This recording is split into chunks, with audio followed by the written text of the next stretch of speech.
I'm Willow, and I've been here in the South Woodlands at the Botanic Garden at Georgia Southern University, and I'm looking at different types of leaves I found on the ground. Let's look at a few. Some leaves, like a sweet gum, are star-shaped, while others, like a red bud, are heart-shaped. Some leaves, like pine straw, are long and skinny. Did you know that pine straw was a leaf? Others, like a magnolia leaf, are really big, while some, like a yopon holly, are really tiny. But no matter how different these leaves look, they share a very important job for our plant, because leaves help plants make their food. Let's talk more about it today. Come on. Teachers, we need your help with a couple of things before we begin. First, put your students into 3 groups. Some students will represent sun. Other students will represent water. The final group will represent carbon dioxide. We also would like you to have something in your classroom to represent a leaf. You may use masking tape, yarn, or a rope, or anything else in your classroom that may work. Once you're ready, we can begin our activity.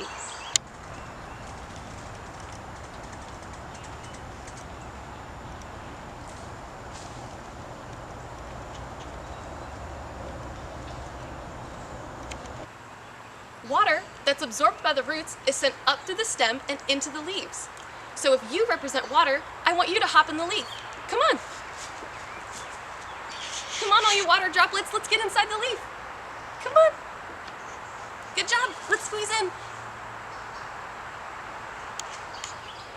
Inside the leaves is chlorophyll. Say that with me, chlorophyll. Chlorophyll helps leaves trap sunlight. They use this energy to make their own food. So if you represent sunlight, I want you to hop in the leaf with me. Come on. Hop on in. We gotta trap that sunlight. The last ingredients that plants need to make their own food is carbon dioxide. Say that with me. Carbon dioxide. Carbon dioxide is a special gas in the air that we breathe out when we exhale. Try it with me.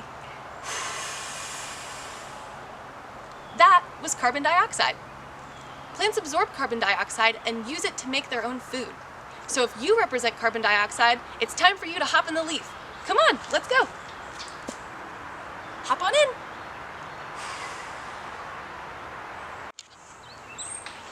When the leaves capture sun, water, and carbon dioxide, a magical process called photosynthesis begins. Can you say photosynthesis? Photosynthesis is when plants use light energy to make their own food. But what do plants eat? Do they eat pizza or spaghetti? No, plants eat sugar. Did you know that? This sugar gives energy to the plant so that it can grow the rest of its parts. But that's not the only thing that plants make. Plants also make oxygen. Oxygen is the special gas that we breathe in. Remember earlier when we breathed out carbon dioxide? Well, now I want you to take a deep breath and hold it. That air that you breathed in was oxygen, and we get oxygen from all of the plants around us. That's why photosynthesis is an important process for both plants and people. But not all plants go through photosynthesis all year long. Some plants lose their leaves in the fall. That's because as the days get shorter and there's less sunlight, it takes more energy for plants to make their food. So to save energy, some plants will shed their leaves. We call these plants deciduous. That's a big word that means loses its leaves once a year. Let's look at a few. Remember the redbud and sweet gum leaves we saw earlier? Here is what they look like in the spring and summer, while here is what they look like in autumn, when they lose their color and fall off of the plant. Plants that don't lose their leaves are called evergreen. This means that they're green all year long. Let's look at 2 examples.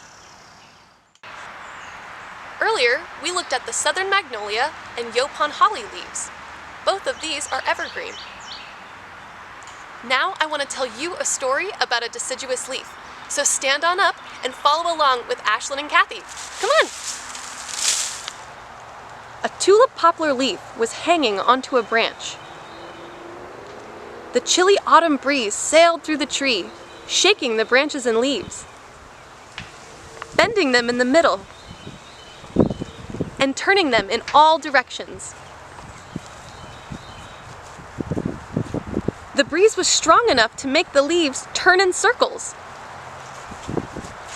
and then back again in the opposite direction.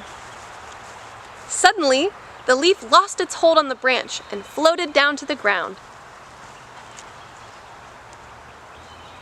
The wind then tossed it about in the air. It appeared to be dancing, leaping, and skipping in the air. Finally, it twirled down to the ground. The wind stopped, and the leaf became still. A rake came toward it and rolled the leaf into a pile with many other leaves. A human hand pushed the leaves into a basket.